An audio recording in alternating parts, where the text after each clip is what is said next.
We begin with the controversy and decision to bring 5 9/11 suspects to American soil to face trial.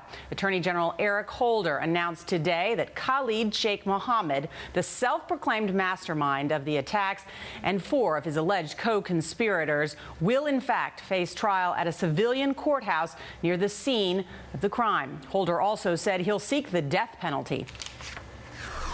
They will be brought to New York to answer for their alleged crimes in a courthouse just blocks away from where the Twin Towers once stood. I fully expect to direct prosecutors to seek the death penalty against each of the alleged 9/11 conspirators.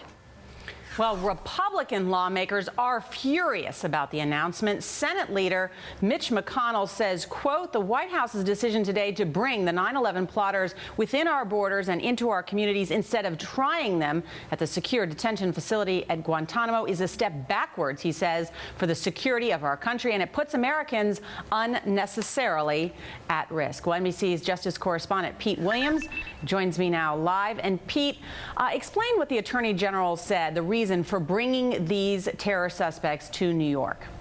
Well, he said that the question was whether to try them before military commissions or before federal courts. In terms of New York, he said it's a principle of federal prosecution that you try to try people where the crime was committed, at the scene of the crime, in other words. So that was a big factor to do it in Manhattan. Secondly, he said there are experienced terror prosecutors there that have handled the 1993 plot against the World Trade Center. And finally, he said that it's because there were so many civilian victims there and relatives who wanted to see these people brought to justice that he wanted them to come to New York, wanted the trials to come to New York. Now, of course, there are questions about the fact that these folks were held at Guantanamo Bay, were subject to harsh interrogation methods by the CIA, including waterboarding. Khalid Sheikh Mohammed was waterboarded 183 times, but he said he doesn't think that will be a problem because there is independent information other than the tainted evidence.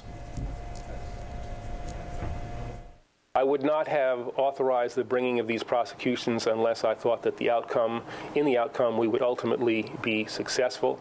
I will say that I have access to information that has not been publicly released that gives me great confidence that we will be successful. He didn't say, of course, what that was, nor will other Justice Department officials, but they say they believe, they're convinced they can put on a solid case.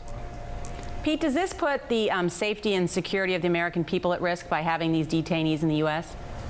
Well, Holder says he doesn't believe so on a couple of fronts. First of all, he says in terms of the physical security of the people in New York where the detainees will be brought, the New York City is well accustomed to handling people like the blind sheikh, other folks who are potential targets of al-Qaeda problems in the courtroom or wherever else. And it's interesting that both the police commissioner in New York and the mayor say they're supportive of this decision. The larger question, I guess, is whether the trials would be used as propaganda vehicles for the detainees. Holder said he was asked about that today as well, and he said he thinks the judges can control that. We saw a little bit of that here a couple of years ago in the trial of Zacarias Moussaoui in Alexandria, right near where the Pentagon was attacked.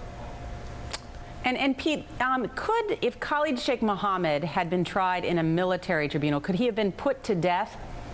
Yes, there is a death penalty in the military commissions. There is a system for it. There is a system. There is a death penalty under the Uniform Code of Military Justice. So they could have faced the death penalty. And I think, you have put your finger on what the big question was. If they were going to be brought to the U.S., well, then should they face trial in civilian courts or military commissions? And that seems to be what the criticism was, although there are some people like Senator McConnell, whom you just quoted, who thought they should never be brought to the U.S. at all. They either wanted them to stay at Gitmo or be taken somewhere else. It is interesting. And of course, Pete, just one final question. If they are acquitted, which is the concern of some people, if by some circumstance they were acquitted, the Justice Department's not going to let them go free, right? No, they've got a drawer full of other charges that they could bring against these defendants. There are already indictments pending against Khalid Sheikh Mohammed for other crimes, so they will just rearrest them and charge them with something else. All right, Pete Williams, great reporting, Pete. As always, thanks so much. You bet.